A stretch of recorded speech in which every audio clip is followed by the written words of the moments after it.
everyone, and welcome to the Explore the Extraordinary podcast. My name is Betty Guadagno. Today, I'm joined by Natalie. So Natalie has her own podcast, the Natalie Rustic Podcast, where she interviews people who have had spiritual experiences. And I thought, what a great opportunity to bring a podcaster onto our podcast here with IANDS and talk about all things spiritual and just get into the whole conversation about creating space for experiencers. And yeah, so Natalie, I'm really excited to introduce you to our audience. And I'm going to let you introduce sort of like your spiritual journey to us, if you feel comfortable with that. And then we'll have a cool conversation from there. Awesome. Thank you so much, Betty, for having me on your podcast. It's an honor. I must say I'm quite nervous. I'm not usually the one behind the camera. However, I'm happy to share with you today my experiences and have an awesome conversation. So yes, I'm an Australian podcast host for the Natalie Rustic Podcast. For those of you watching, I share near-death and spiritually transformative experiences here as a means for me to learn and explore my own spiritual awakening and obviously bring light to those who are searching for the answers. So yeah, my story really begins, like, as I said earlier, as a child, I kind of grew up sort of alone, didn't really have a solid foundation. Most of my childhood, I asked questions, who is God? Why are we here? Because in my life, I'd see my dad, going to work constantly all the time. He was never around. And I would wonder, like, why is this my life? And my friends would have their families, they would have love, they would be going out all the time, they would have trips. And I just wondered why my life was so different. Fast forward to when I became a mother. That's the first time I ever saw love in my life, real love. And this started my whole awakening process. So from there, I kind of went down the YouTube rabbit hole. I'm sure you probably would have done that yourself. But I came across, meditation videos, spiritual awakenings, Kundalini, energy rising. And I just sort of dived into the whole new spiritual world. For me, it opened doors. I had these experiences. I had dreams. I would have small visions. My life just changed dramatically. But when I had my second daughter, I lost quite a lot of blood. I didn't get a blood transfusion, and there is a story behind that as well. I can dive into that if you'd like. Yeah, so I studied the Bible with Jehovah's Witnesses, and they believe in the sacredness of blood. So when I did studies with them, they would really talk about things, what not to do. Don't lie, steal, cheat, and all of those things. But more importantly, don't take on anyone else's blood. It's one of the biggest, baddest sins. So when I was there at the hospital losing 2 liters of blood, I decided I didn't want to have a blood transfusion because I was scared that God would judge me if I did die. This is where I started looking into near-death experiences after I had my daughter. Like, what happens when you die? Where do we go? Is hell real? Is heaven real? And this is where it really began for me. Yeah. So I thought I'd share that. Wow. So I'm curious, there's a siren going by. I'm not sure if my microphone's picking it up, but thank you, New York City. So I'm curious, do you still have those beliefs today? Are you a Jehovah's Witness yourself, or after watching all the near-death experience videos, do you still feel the same way? Do you think that God would judge you having taken someone else's blood?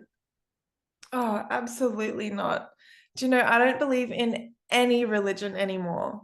I feel like I've never been closer to God by watching these experiences and connecting with these amazing people, because they're the ones firsthand who've seen the other side.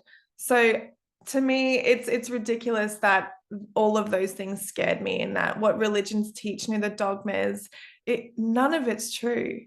None of it's true. And you yourself have even said that we're in a simulation. So my entire life has changed. And I cannot thank all of you enough for sharing your stories, because this is one of the reasons why I love doing what I do, is that one day I can help awaken someone else who's looking for answers. And yeah, it's amazing.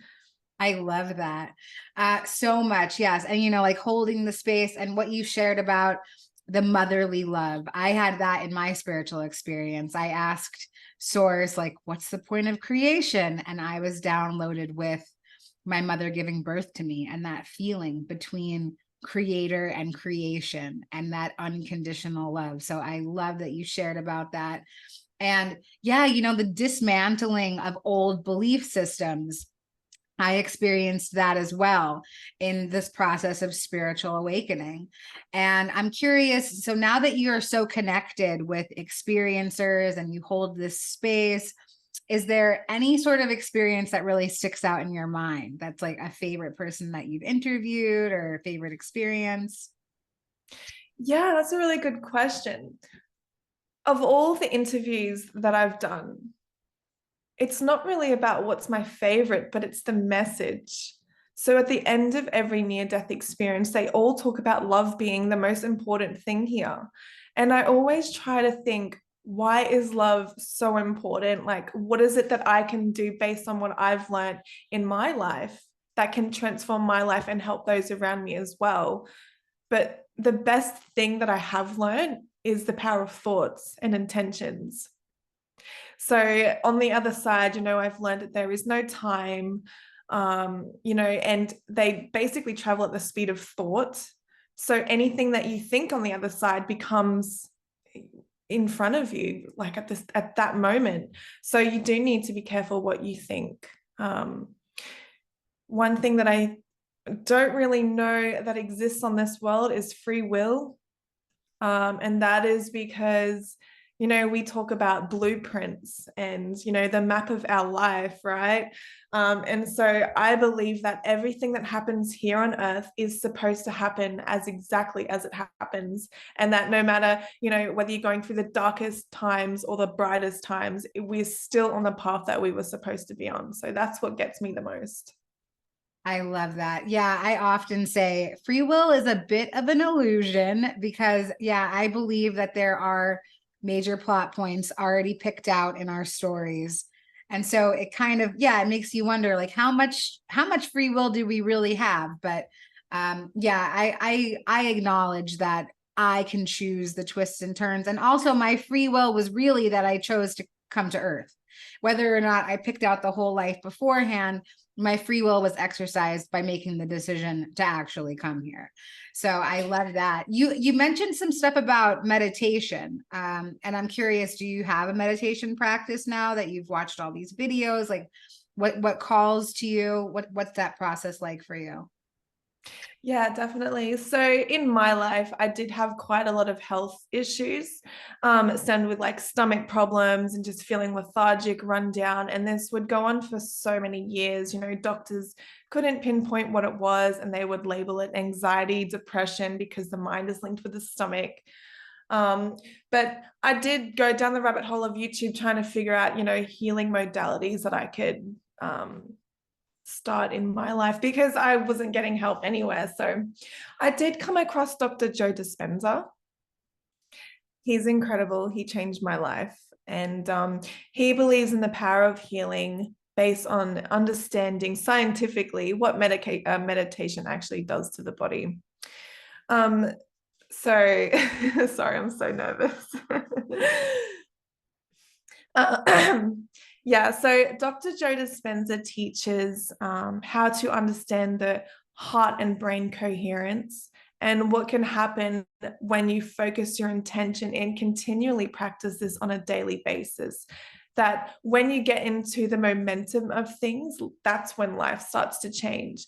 And so I started meditating every day. You know, I was crazy with it. I would do it for 3 hours a day sometimes. Yeah. And I have a condition called eczema, which a lot of people probably know about. I meditated for so long on this, trying to imagine it going away, imagining the cells in my body fighting it. And I was actually able to heal eczema on my body, which I was never able to do my entire life. Wow. Yeah. So I knew then the power of meditation. and what it can actually do. But from meditating, this is where I learned to change my thought patterns. So the voice in my head would say, don't eat that packet of chips, or don't eat gluten. You're not supposed to have it, so stay away from that. And I would literally start to follow that voice. And this is just something that changed my entire life. Again, listening to those cues, your intuition, your gut instinct, that knowing feeling, that's where you trust in your higher self and you're actually living the way, you were intended to. Yes, yes, yes. I had all the same experiences, those downloads, especially around like letting go of certain foods. Like, yeah, it was like certain meats, and then all meat, and then dairy, and then gluten. I was like, are you guys going to leave me anything? Like, but it just felt like such a strong intuition to begin letting go of certain things. So, and I can't, yeah, the ability to heal ourselves, that is, that's incredible.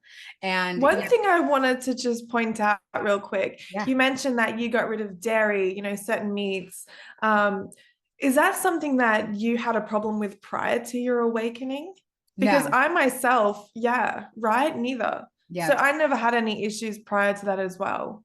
Yes. Yeah. This was something that was like, it was just completely on the spiritual path. So yeah, now I'm a gluten-free vegan, and I only drink water. I mean, like, this was not what my life was like before, but the download felt so urgent. It was like, you have to start letting go of stuff. And I went slowly. I didn't just like cut it all out. I slowly faded into where I am today. But yeah, I totally believe that, well, food is information for our bodies, and that for me, certain foods make me feel certain ways.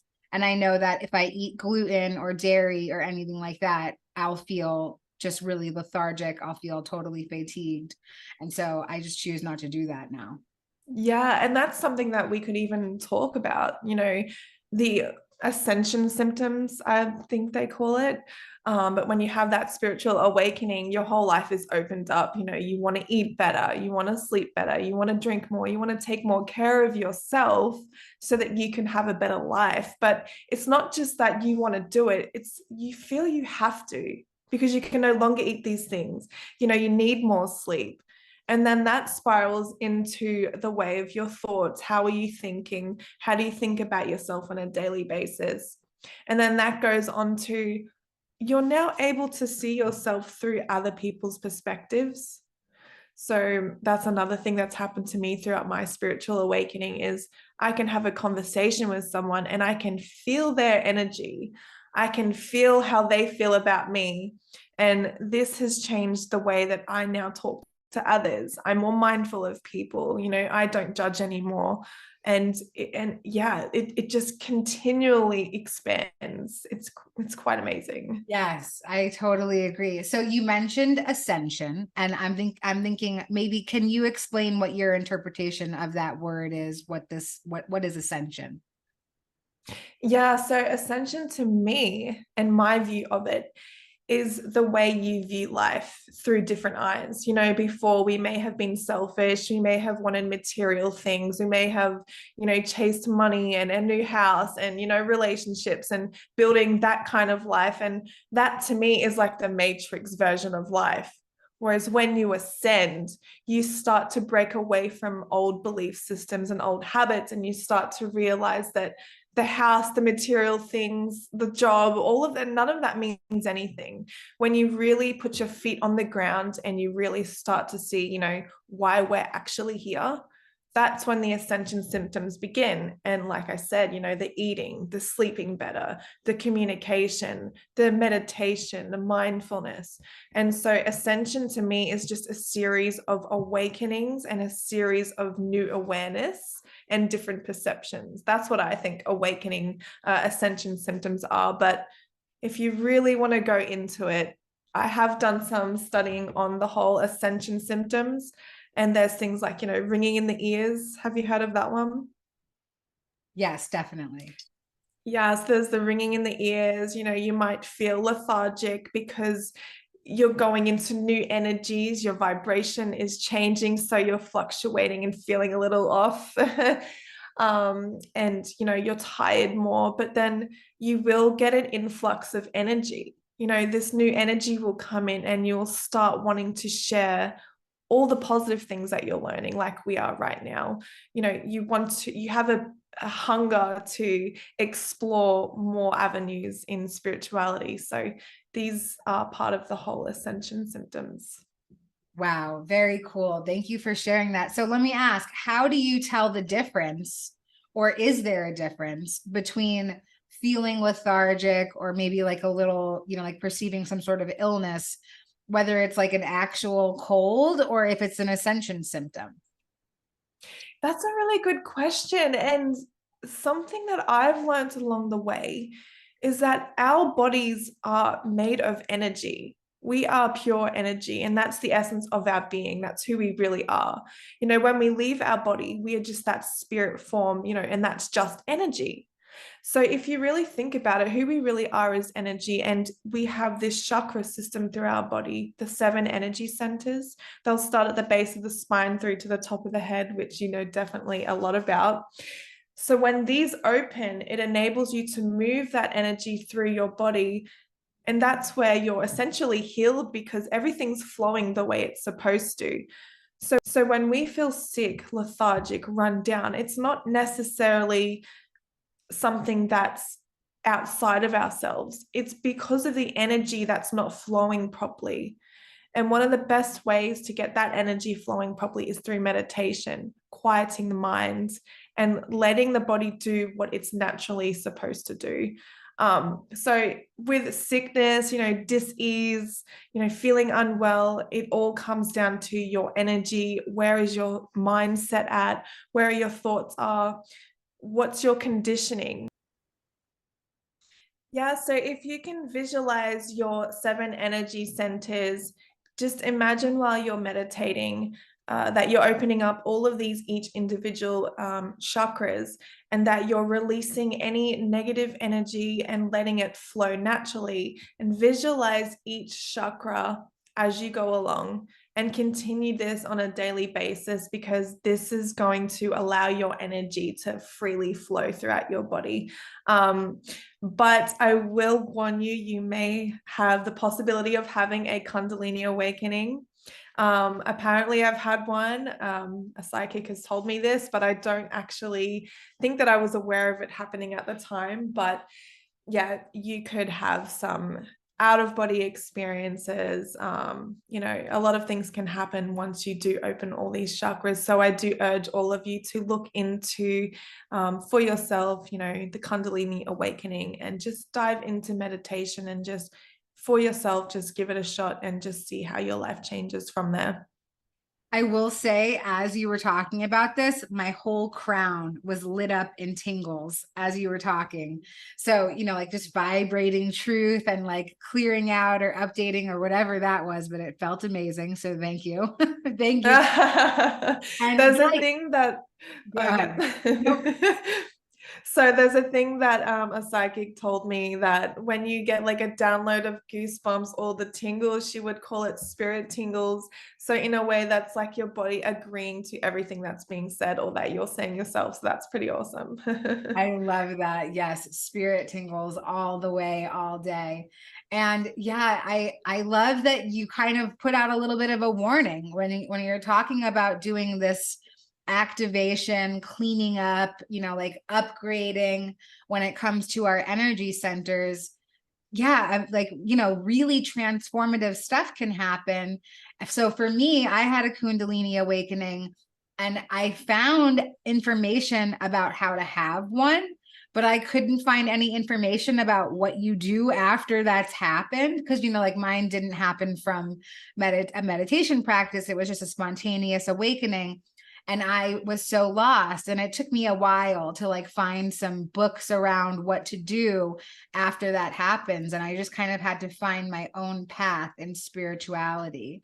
And a Kundalini awakening doesn't have to be some super transformative experience, Kundalini means life force. So it means that your spirit has been activated. And yeah, I love everything that you're sharing about. I want to shift gears, unless you want to say anything else about the chakra system or anything like that. No, you direct it in any which way you feel called to. So something that's coming up for me that I want to give you some space to talk about is you shared that you're a mother, and I'm wondering, how does spirituality play into your role as a parent? Yeah, really, really good question. You got me good there. So, you know, when you do become a parent, the things that you did beforehand change dramatically. So your whole life by default is completely changed in and of itself just by being a mom alone. Because before being a mother for myself, you know, I would drink alcohol. I have done drugs in the past. I smoked cigarettes all the time, and all I thought of is like, let's go party. Because I had my son at 19. I was a young mother. But when I became a mom, everything fell away. I quit drinking. I quit smoking. This was whilst being pregnant, by the way. I had to put that out there. I quit smoking. I quit drinking. I quit the partying nature of who I was, and I completely transformed my life. And I didn't really understand why this was all happening to me either, you know, because this was all new to me. But before we come into this world, before we plan our life, we plan our mothers, our fathers, you know, how we're going to enter into this world. So there's something really sacred about being a mother and becoming a mother. And yeah, I feel like that for me just opened up my intuition, and just I went with that knowing feeling of what I need to do, because there really is no rule book for becoming a mother. You know, they do have these books on, you know, how to change diapers, how to breastfeed, how to this, but they've really, nothing prepares you for becoming a mother. And it's same for spiritual awakenings. Nothing prepares you for it. It's something that you have to go within to really get a handle on. But yeah, when I became a mother, it's that love feeling I felt, and the ability to want to be everything and anything for that child. Yeah, it's very spiritual to me, definitely. Amazing. Yeah. So do you, and I love what you're talking about, you know, like the pre-birth plan of picking our parents. I totally agree with you. I believe that that's something that happens. And I'm wondering, did you have that information before you became a mom? Was spirituality part of your life? Absolutely not. Absolutely not. Like I said, my whole life has changed. There was always the questions. I would always ask questions all the time. You know, I did study the Bible. I did go to numerous different churches, trying to find the truth, trying to find God, trying to find answers, you know, what's wrong and right. And being that I always had health issues, you know, I never knew what was happening to me. Like, would I die one day? What would happen if I died? You know, do I want to do the right thing here? Like, should I go to church and stop sinning and be a better person? But that's really been most of my adult life. But yeah, becoming a parent has just opened up more doors to spirituality. And I think that these videos that you're posting is the one thing that's going to change someone else's life who's going through these awakenings themselves, because it was actually YouTube that helped me a lot, because not many people are talking about these things on the street. You know, your friends that you can relate to, they're not talking about planning your life before coming to earth, or spiritual awakenings, or near-death experiences. So I'm really grateful to all of you who share your stories and have this as a platform. And me, myself, I'm actually grateful for what I'm doing, which is something I never thought I would say before. So yeah. I'm very grateful for what you're doing as well. And yeah, YouTube helped me so much as well. I think that for those of us who are on earth at this time, we've chosen to come at this time when we have access to all the information.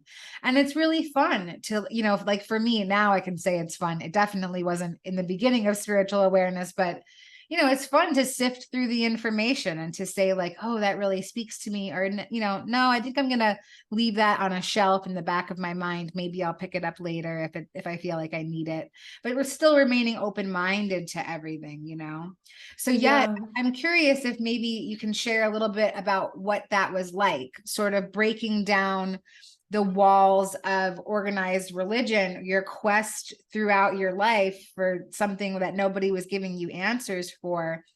And how did you find your way into, how did you know what a near-death experience is? Or how did you know that's where you were going to find your calling? Yeah, so I think that the major cause of my transformation was through meditation, because I had an out-of-body experience. When this happened, that's when I started to question everything. The fact that I'm out of my body, I'm floating, I'm still seeing things, but I can't see myself. I don't exist. I'm just a floating ball of consciousness. And I went back into my body, and this was the first time I wondered, what is really going on? And then I would have these visions from meditations. I would have visions of things that would happen. I think they call it precognition. This would happen to me quite regularly.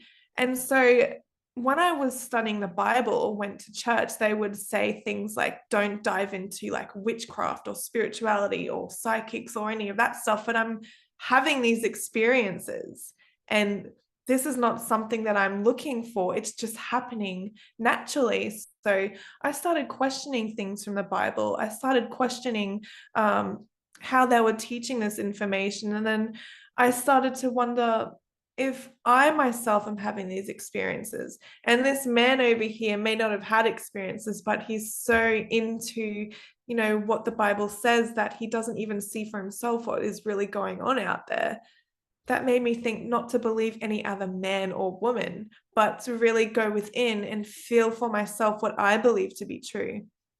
And yeah, YouTube, it's always going to be YouTube.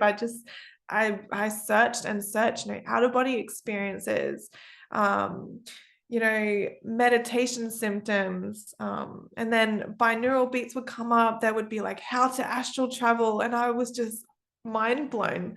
What is going on? And then the more you meditate, your entire life is going to change. That's another warning. You will have dreams, visions, you will have out-of-body experiences, and you will start to vibrate on a different level that enables you to see outside of your conditioning, and things will start to just reveal themselves naturally as you go. And this is exactly what happened to me. But yeah, 100% meditation. I urge you for yourself to just dive into that so that you can find your own answers and unlock new abilities for yourself to see what's really going on, because nobody is going to change you. It's something that you have to do within yourself. Wow. Yes, I totally agree. And yeah, it's so hard to accept that I am the answer, right? Like me, myself, each of us individually, it's this beautiful quest for truth. And it really does lie within. I mean, that's my belief anyway. But it's so much easier, or maybe like throughout my life, I was so trained to seek outside for answers. Like your teacher has the answer, your parents have the answer, your family, like anybody but myself. And so, yeah, sort of like that reprogramming, letting go of that. And, even when you're talking about it, I'm thinking about training your thoughts and how important that can be in a spiritual experience. You hear people that have near-death experiences and they perceive that they're going to hell, and that's the thought that they've gone into. They've gone into that thought, and so they've created that. And then once they switch the thought, they find themselves in eternity in heaven. And I love stories like that. So as you're saying it, I'm thinking, oh, maybe we're here to train our minds so that the next level, like we've already practiced a bit and we can get there a little bit easier. The best part about me being a mother and being spiritually awakened is that I can teach my children. I can share with them meditation, mindfulness, love, how to treat others, because they don't teach you this in school. We are so conditioned to put your hand up when you want to speak. Don't speak outside of the box. Don't think of other answers that could contradict the teacher's answer, like if that makes any sense at all. But just do not speak outside of the box, so to speak. And I want to break away from that. I want my kids to be resilient. I want them to speak how they feel. I want them to share their opinions. I want them to be able to give love to that child who's being bullied and understand that they matter. And so just sharing these things with my own kids is probably my reason for being here. I feel in myself that that's my life path. And because becoming a mum opened up these doors where that's why I now am this new person, because of becoming a mother, and I can share this with my kids. So it's pretty amazing. That's beautiful. So do you believe that your kids are spiritually inclined? Are they rainbow babies? Are they indigo children? Do you have any sort of inclination towards that?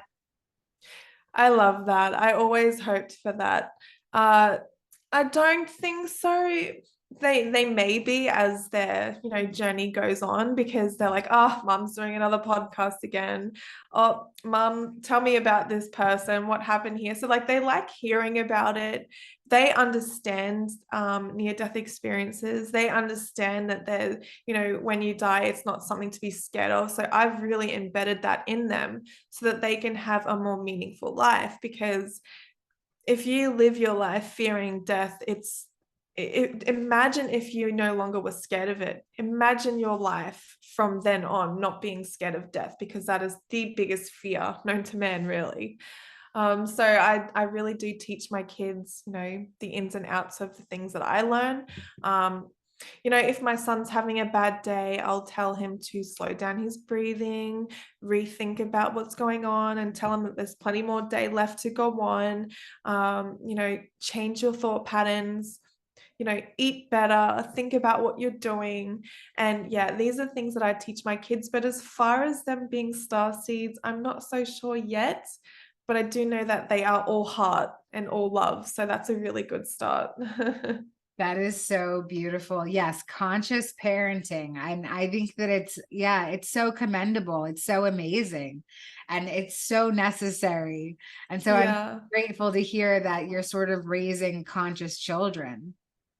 Yeah, it's very important. And I do believe that if you start with your children, that's going to open doors for the new world. Because I hear them talking about a new world that's going to be emerging.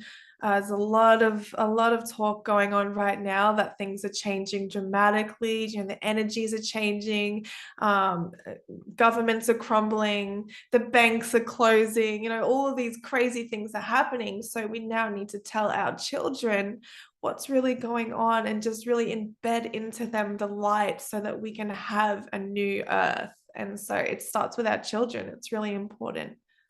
Nice. So you're talking about New Earth. Are you familiar with Dolores Cannon's work? Is that where you've gotten this concept from?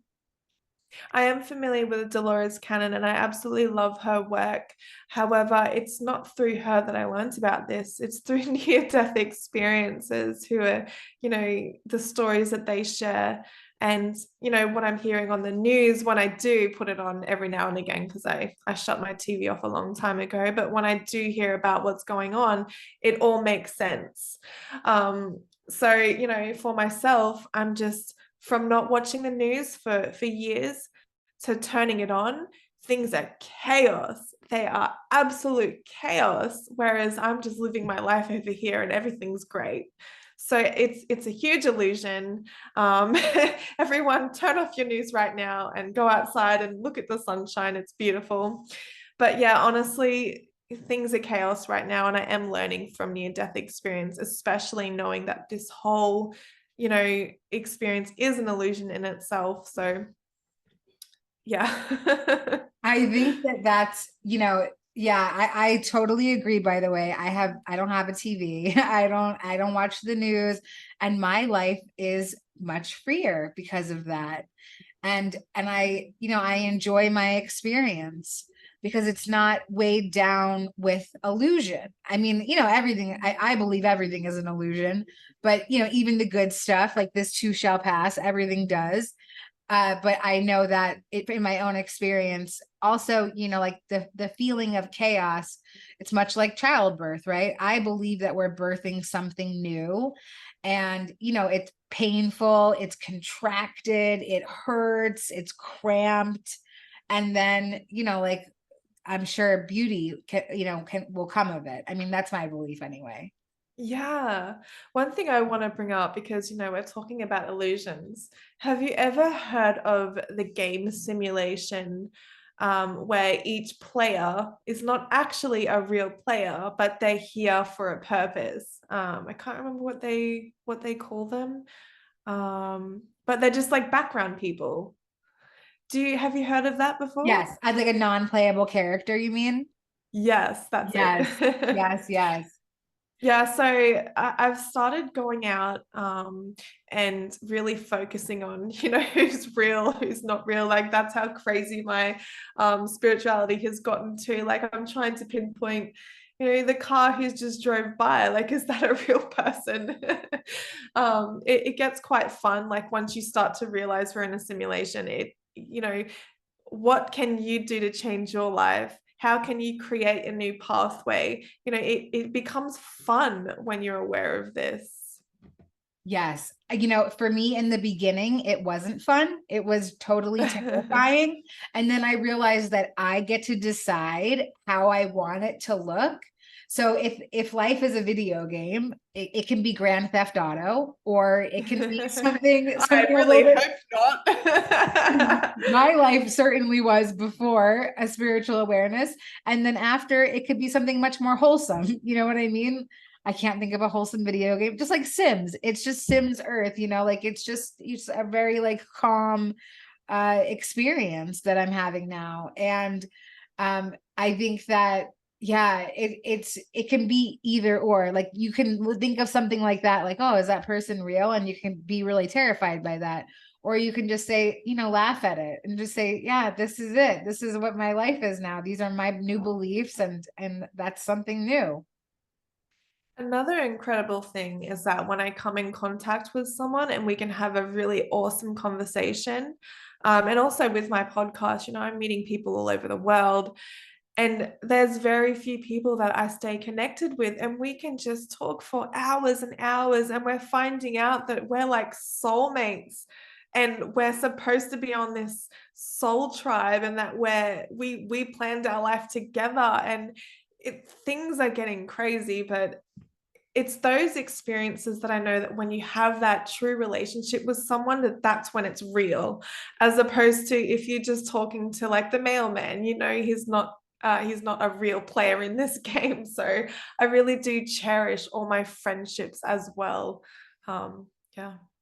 I love that. Yes, finding the other players in the game, finding the people that have signed up to be, Yeah. and finding the members of my soul family has been such a huge gift for me, and it's completely changed the game because it makes the game worth playing, having those real connections with other people.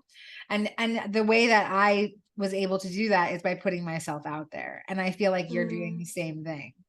Oh, definitely. Definitely putting myself out there. I never intended on being on YouTube. And it's funny, I procrastinated for about 2 years before I actually started my podcast. It took a long time for me to muster up the courage to actually put myself out there. But now that I am, it's like a whole new awakening again. It's like now that you're there, it's like second nature to you. It's like, let's just keep going with this and see where it takes us. But, before starting my podcast, it was really curiosity because, as I said, I was learning about these things. I wanted to know more about it. But from there, it's now spiraled into, oh my God, I'm changing people's lives. People are reaching out to me. People are loving this information. And now it's not about curiosity. It's about how can I share better? How can I talk better or communicate better? Or how can I ask the right questions to these near-death experiences so that, you know, those watching can really get a better idea of the whole near-death experience and who we really are. So it is amazing, and it's a really fun journey to be on. Oh my goodness. I can't think of a better way to end this conversation. There'll be links in the description to check out your podcast. And thank you so much for your willingness to come on and let the roles be reversed. I'm so grateful that you were here. Is there anything that you'd like to say to feel more complete about our conversation? Yeah, definitely. And I love being on your podcast. Thank you so much for bringing me on as a guest. And for those of you watching, if any of you out there who may be afraid of death or maybe grieve the loss of a loved one, I urge you to watch these podcasts and get an idea of, you know, what really happens when we do leave our body, and know that we are not this physical body. We, in fact, are the spirit that lives within us. We are the light. And once we do die, we go back to that place of love. And yeah, so don't be afraid, look into it. And yeah, thank you so much for having me on the podcast. Mic drop. That was beautiful. Thank you so much for being here, and we'll see you next time. Awesome. Bye.